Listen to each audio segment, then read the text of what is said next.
네, 들으신 것처럼 오늘로 예정됐었던 여야 대표 회담이 이재명 대표의 코로나 확진으로 수년된 가운데 의제부터 회담의 형식까지 실무 협상 줄다리기가 계속될 것으로 보입니다.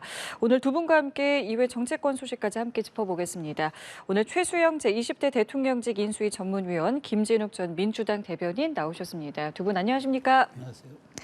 예, 먼저 오늘 정부 여당이 추석을 앞두고 고위 당정협의회를 열고 물가 대책에 대해서 논의를 했습니다. 내용들을 쭉 살펴보니까요, 민생 전반에 대해서 좀 검토를 했고요. 대응에 대해서도 좀 강조하는 모습이었는데 어떻게 좀 보셨습니까? 그러니까 지금 뭐 물가 관리, 그다음에 노후 건물 화재 대책, 그리고 이제 전기차 요즘 최근에 예. 전기차 문제, 그다음에 의료 공백 사태도 좀 심각해지고 어느 것 하나 사실 녹록한 게 없지 않습니까? 특히나 이제 이게 폭염으로 인해서 지금 그 농수산물에 대한 이제 수급 안정과 가격 이 안정이 가장 지금 중요한 하도로 떠올랐는데 당장 3주 후면 추석이잖아요. 그렇죠. 이 물가 관리가 제대로 안 되면은 이 모든 또 비난의 화살과 여러 가지 이런 요소들이 정부 여당에게 쏟아질 수밖에 없는 현실이기 때문에 가장 먼저 일단 여기에 물가 관리하고 이제 추석 대책, 민생 대책 맞추는 게 맞는데 그 외에도 사실 지금 의료 공백이라든가 그다음에 전기차 문제들도 굉장히 국민들 불안감을 하는 요소이기 때문에 이걸 그러면 어떻게 그러면 제도적인 것과 그다음에 현실적인 것으로 뒷받침할 것인가 매우 중요할 거예요. 그래서 지금 두 번째 한동훈 대표 취임 이후에 두 번째 당정 대책 회의인데 정말 여기에서 이렇게 물론 이제 뭐 그 정진석 비서실장은 우리가 민생 법안들은 빨리 패스트트랙 태워서라도 하자 이렇게 얘기하는데 이게 구두선에 그치지 않으려면은 어찌됐건 야당과 협의를 해야 되잖아요. 이게 정부 여당의 단독적인 시행령 가지고만 안 되고 물론 뭐 약간의 이제 그 추석 물가 대책이 정부의 힘으로 가능하다지만 나머지 이런 본원적 문제들에 대해서는 여당과 합의를 해야 되기 때문에 어쨌든 저는 지금 9월로 예정된 9월 정기국회 이전에 이런 부분들에 대해서 당장이 머리를 맞댈 뿐만 아니라 실제로 야당과의 협치 소통의 창구도 출구를 뚫어줘야 한다. 그것이 진짜 지금 당정협의가 어쨌든 현실적으로 결과를 맺을 수 있는 길일 수밖에 없을 것 같습니다. 예. 자, 이런 상황에서 윤 대통령이 또 이번 주에 국정 브리핑을 연다는 소식이 들어와 있습니다. 지금 뭐 나오는 이야기에 따르면은 뭐 연금과 관련된 이제 개혁안에 대한 발표도 좀 있을 것 같고요. 여러 가지 내용들이 좀 들어갈 것 같은데 어떤 내용과 설명들이 좀 필요하다고 보시는지요? 지금 대통령께서 강조하고 있는 게 4대 개혁인데 그중에 이제 연금, 노동, 교육, 의료 거기에 한 가지 저출생 문제까지 해서 4+1에 대한 부분을 이번 주에 이제 국정 브리핑의 형태로 말씀을 주시겠다는 건데요. 사실 이거 하나하나가 굉장히 어렵습니다. 그런 또 개혁 과제들을 만들어내려면 또 야당과의 협력이 또 필수적으로 필요한 부분이고요. 첫 번째로 연금 개혁 부분에 있어서는 사실 지난 연말에 그 21대 국회에서 그 마지막에 연금 개혁안에 대해서 민주당이 적극적으로 수용하겠다라는 의사를 밝혔는데 그때 일차적인 그 해법을 찾지 못한 부분, 이 부분에 대해서는 좀 굉장히 아쉽게 생각합니다. 왜냐하면 이걸 지금 이제 모수 개혁부터 구조 개혁까지 전체를 다 한 번에 과연 해결할 수 있는 문제인가라는 부분에 놓고 보면 하나씩 차근차근 합의를 이루는 것부터 우선적으로 했어야 되는 게 아니냐는 목소리가 커지고 있는 상황에서 이 부분 잘 될 수 있을지 어쨌든 정부안이 이번에 나온다고 하니까 그 부분 지켜봐야 될 것 같고요. 노동개혁 같은 경우에도 이 노동 약자 보호에 방점을 두고 있다고는 하지만 지난번에 대통령께서 노란봉투법에 대한 거부권을 행사하셨지 않습니까? 이 부분에 대해서도 어떤 말씀이 있으셔야 되는데 어떤 말씀들로 얘기가 나올지 한번 좀 지켜봐야 될 것 같고요. 특히 의료개혁 부분에 있어서는 지금 의정 갈등이 벌써 반년이 넘었습니다. 특히 요즘에 이 응급실 뺑뺑이라는 이런 그 말이 굉장히 유행을 하고 있고 또 코로나19가 계속해서 확산되고 있는 이런 상황 속에서 이 부분에 대한 해결 방안이 사실 정부가 손 놓고 있는 거 아니냐 하는 국민들의 불안감이 커져가고 있는 상황이기 때문에 이 부분에 대해서도 명확한 대통령의 좀 입장이 이제 나오셔야 될 것 같고요. 마지막으로 이제 지금 이제 인구 관련된 부분인데 이 부분에 대해서는 특히나 대통령실에 저출생 수석 비서관직을 신설을 했습니다만 결국은 지금 이제 정부 안에다가 인구기획부인가요? 그걸 갖다 설치를 하려면 정부 조직법을 개정해야 되는데 이 부분에 있어서는 또 야당에게 충분하게 설명하시고 야당의 협조를 구해내야 되는 이런 상황들 하나하나의 개혁 과제들이 하나도 녹록한 것들이 없다. 그런 측면에서 봤을 때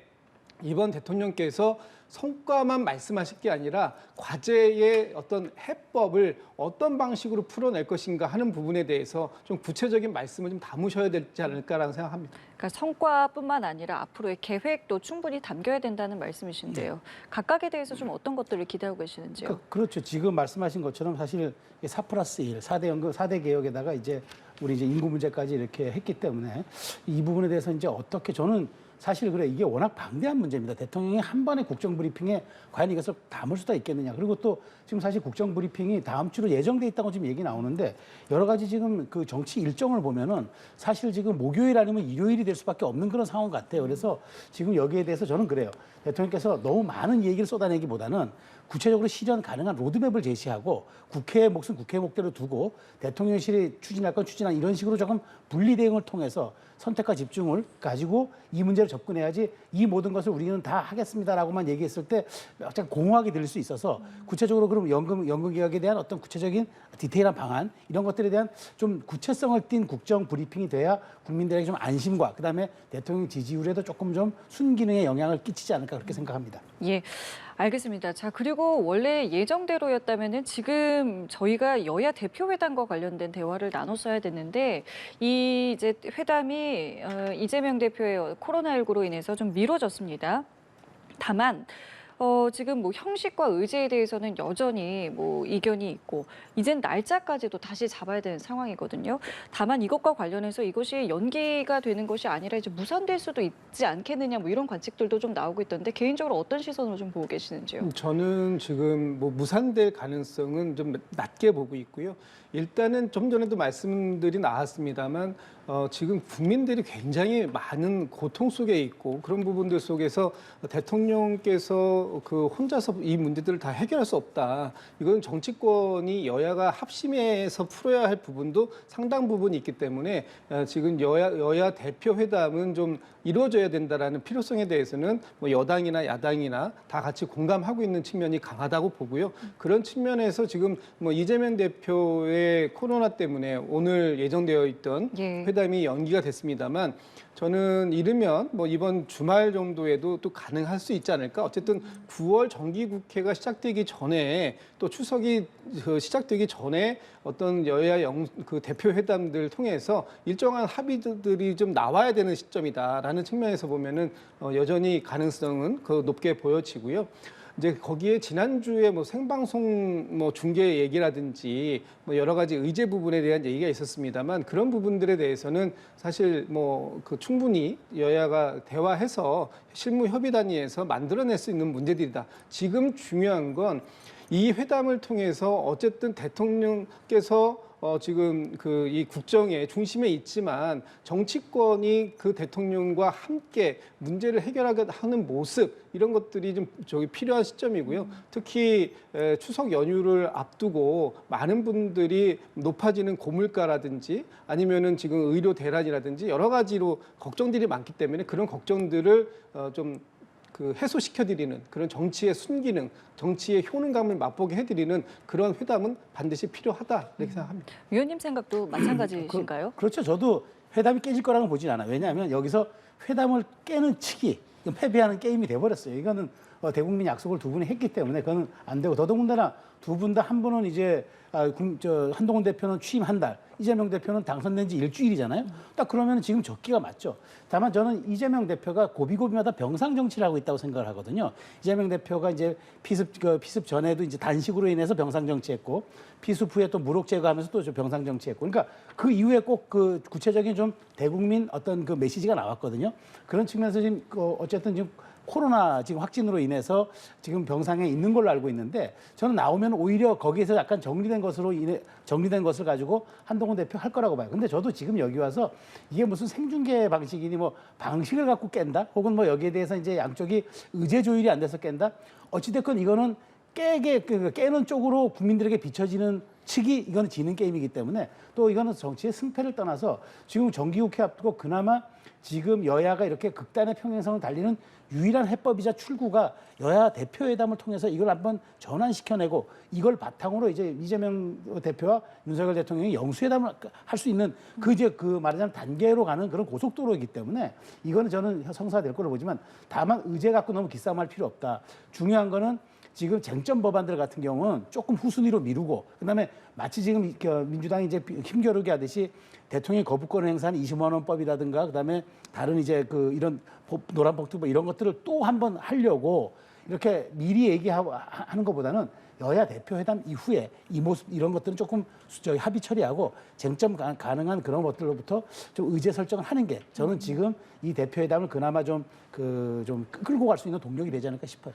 근데 현실은 두 분 말씀과는 좀 많이 달라 보이는 것이 여당에서는 어쨌든 지금 생중계를 계속해서 주장을 하고 있고요. 또 야당에서는 내일까지 이 특검법 가지고 와라라고 오늘도 요구를 했단 말이죠. 이 접점을 좀 찾을 수 있겠습니까? 뭐 접점은 실무 협의에서 전 충분히 찾을 수 있다고 보여지고요. 다만 지금 야당 국민의 야당 입장에서 국민의힘 우리 한동훈 대표에게 요구한 것이 원래 이제 내일 26일까지 특검법에 대한 발의를 요청을 드렸는데 저는 뭐 이것이 당장 한동훈 대표가 의지가 있는지 없는지 여부에 대한 시험대라고 저는 판단을 했어요. 왜냐하면 한동훈 대표가 어떤 구두로 말로서만 특검법이 필요하다라고 얘기하는 것인지 아니면 진짜로 이 특검법을 통과시켜서 국민들이 갖고 있는 의혹을 국민의 눈높이에서 해소해야 되겠다라는 의지가 있다면 충분히 준비할 수 있는 시간적 여유 또 그리고 그것을 하겠다라는 의지만 정확하게 표현을 해도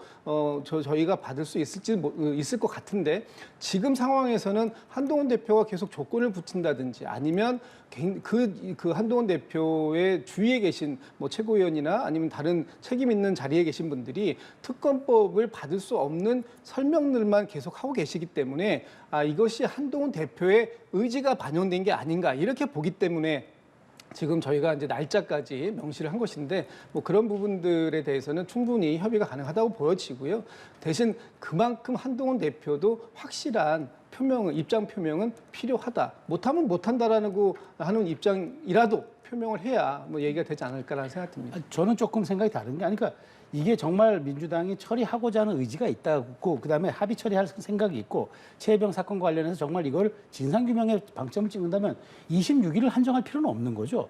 한동훈 대표가 지금 당에 착근한 지 한 달 됐는데 무조건 이 26일까지 법안 갖고 오라고 압박하는 건 백기 들고 오라는 얘기나 다를 바 없잖아. 용산과도 조율을 해야 되고 그런 충분한 정치적인 어떤 그런 활동을 할 수 있는 그런 공간과 시간을 주고 얘기를 해야 되는 게 맞고 그래서 제가 드린 말씀은 마치 힘겨루기 하듯이 대통령이 거부권 행사한 방송사법 그다음에 전국민 25만 원 지원법 이걸 또 그냥 하는 쪽으로 가고 최병 특검법 무조건 20일까지 갖고 오라 이러면 사실 여야 대표회담 할 필요가 없지 않습니까? 그러니까 여야 대표회담이라는 것이 이렇게 막힌 전국의 경색을 좀 뚫고 그다음에 여러 가지 처리할 수 있는 의제들은 먼저 처리해놓고 그다음에 후순위를 양쪽의 탑다운 방식으로 두 리더가 정치적인 해결 방식을 통해 이걸 한번 시간을 갖고 처리해보자 이렇게 하자고 하는 건데 이걸 앞두고 이렇게 마치 올코트 프레싱 하듯이 압박하는 거는 조금 저는 이게 해결을 위한 방도는 아닌 것 같아서 이런 점들은 좀 양측이 신경전을 벌이는 건 좋지만 이런 것들로 인해서 파행까지 가서는 저는 안 된다고 봅니다. 알겠습니다. 자, 그리고 내일은 김문수 고용부 장관 후보자에 대한 인사청문회가 있습니다. 민주당에서는 강하게 검증하겠다라고 예고를 하고 있는데 뭐 어떤 부분들을 좀 쟁점이 될 것 같으십니까?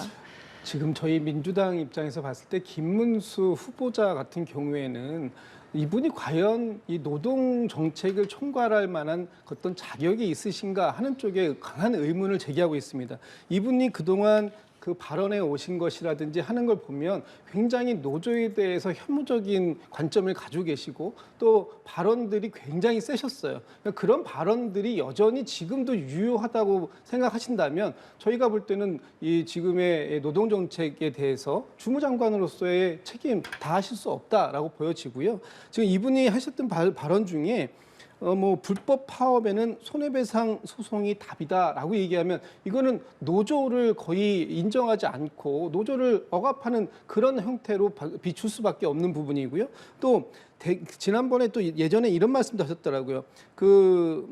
쌍용차 사태가 있었지 않습니까? 예전에 그때 이 대법원이 경찰의 과잉 진압, 폭력을 인정했는데도 불구하고 쌍용차 사태와 관련해서 경찰이 사태 해결의 1등 공신이다. 이런 인식을 가지고 계신 분이 과연 노동계의 주무장관으로서 적정한 인사냐라는 부분에 있어서는 상당히 저희가 이제 그 검증을 좀 세게 하겠다라는 생각 갖고 있고요. 아마 지금도 윤석열 정부의 어떤 인적 풀의 한계가 너무 드러나 있는 거 아닌가. 과거에 있었던 이런 그 문제 많으신 분들이 많은 발언들을 했던 분들을 왜 이 정부에서는 이렇게 계속 중용하려고 하는지 그런 부분에 대한 것도 한번 짚어볼 예정입니다. 저는 민주당이 검증을 하겠다는 건 좀 필요하다고 봅니다. 당연히 송국 검증해야죠. 그렇지만 이제 이분이 이제 과거에 국민의힘 계열 정당, 그러니까 새누리당 때 대선 후보도, 그러니까 경선에 나왔던 대선 후보 출신이고 경기도지사를 지냈고 또 노동운동가를 했었잖아요. 국회의원도 했고, 그러니까 그 사이에 있었던 모든 발언들을 다 가져와서 검증하겠다. 이거는 사실은 저는 김문수 후보자를 욕보이겠다는 얘기밖에 안 되는 거고, 노동부 장관 지명자니까. 김 후보자의 노동관, 그다음에 노동 정책에 대한 의견, 그다음에 이른바 민주당이 추진하고자 하는 법안과 배치되는 그런 측면의 신념들, 이런 거 저는 꼼꼼히 들여다봐야 된다고 봐요. 그렇지만 다른 이야기들, 뭐 어디에서 집회에서 무슨 발언을 했기 때문에 부적절하다는가? 저는 어쨌든 윤석열 대통령이 이분을 노사정위원회 위원장 시키지 않았습니까? 자, 그렇다면 이분이 그런 어떤 노동운동가 출신으로 그런 경륜이 있다고 해서 시키는데 이어서 지금 노동부 장관을 발탁을 한 거기 때문에 그런 연속성 상에서 있다 보면은 충분히 그런 점에 대한 자기 업무 능력은 저는 가졌다고 보고, 중요한 건 거기에 대한 검증을 하고 뚜렷한 신념과 어떤 그 방향성을 묻는 게 맞지, 이 지엽적인 이른바 꼬투리 잡힐 발언 가지고 저는 공세하는 건 적절치 않고요. 저도 그래서 하루 잡힌 청문회에서 김문수 후보자에게 정말 갖고 있는 노동관이라든가 노동 정책에 대한 소신과 비전 정책을 묻는 거는 저도 찬성합니다만은 다른 걸 가지고 망신 주거나 욕보이는 그런 식으로 가는 청문회에 대해서는 안 된다는 말씀 좀 드리겠습니다. 알겠습니다. 자, 이런 상황에서 어쨌든 여야가 계속 대치 국면이 지속되다 보니 민생법안 이번 28일에 본회의에서 좀 처리를 하자라고 지금 모처럼 마음을 먹었는데 뭐 어느 정도 성과까지 저희가 좀 기대해 볼 수 있겠습니까? 그러니까 뭐 전세사기 특별법, 이른바 상속에 관한 이른바 우리가 구하라법이라고 하죠. 그런 거는 이견이 없는 것 같아요. 근데 지금 제가 보니까 지금 전기차 이런 문제도 있기 때문에 거기 이제 말하자면은 그런 불안감을 오늘 당정협의에서 나왔으니까 그런 걸 빨리 입법화하는 것을 이제 또 합의하면 될 것 같고, 처리할 수 있는 것들은 빨리 처리하는데 간호법 같은 경우가 조금 지금 이견이 있다니까 이거는 뭐 제가 보기에 뭐 꼭 이번에 하기보다는 뭐 한 달 정도 있다가 해도 될 문제고, 다만 제가 아까 말씀드리지만 방송사법하고 전국민 25만 원 지원법, 이거 대통령이 거부권 행사했는데 또 해볼 테면 해보라는 식의 제2요구권을 고사한 걸 다시 또 법안을 올려서 재표결에 붙이는 거, 이건 좀 저는 지양했으면 좋겠다. 이런 법들은 여야 대표회담 이후로 조금 미루는 정치력을 발휘하는 게 좋겠고, 민주당도 지금 이재명 대표의 완전한 이기 체제가 출범하지 않았습니까? 중도 외연 확장에 좀 방점을 찍는 그런 민생국회 만드는데 이번 9월 국회, 8월 국회도 조금 거기에 좀 방점을 찍었으면 좋겠다 하는 말씀을 드리겠습니다. 그럼 민주당 얘기 짧게만 좀 여쭤볼게요. 지금 최근에 당내 이제 비명계로 이제 분류되는 인사들, 뭐 김부겸 전 총리라던가 김경수 전 지사의 이제 소식들이 최근 언론에 참 많이 보도가 되고 있는데, 말씀하신 것처럼 이재명 대표의 이기 체제가 이제 막 시작이 됐는데 이 인물들이 이렇게 거론이 되고 있습니다. 이 움직임 좀 어떻게 이해해야 되겠습니까? 소위 얘기하는 10월 위기설에 의해서 뭐 이분들의 움직임도 새롭게 조명받고 있는데, 저는 사실 이분들의 움직임이야 이제 뭐 시작할 수 있는 단계라고 보여지고요. 10월 위기설이 과연 진짜로 형성될 수 있느냐? 10월 달에 이재명 대표에 대한 한 2가지 정도의 판결이 뭐 10월 말에서 11월 초 사이에 뭐 나온다고 하고 있습니다만, 과연 그것이 이재명 대표가 지금 형성해 놓고 있는 강고한 그런 리더십을 갖다가 어떻게 뭐 변화를 줄 수 있는 정도가 될 것이냐 하는 부분에서는 뭐 당내에서 많은 이견들이 있기 때문에 그 이후의 과정들을 좀 지켜보시면 될 것 같습니다. 알겠습니다. 오늘 두 분 말씀은 저희 여기까지 함께하겠습니다. 지금까지 최수영 제20대 대통령직 인수위 전문위원, 김진욱 전 민주당 대변인과 함께했습니다. 두 분 감사합니다.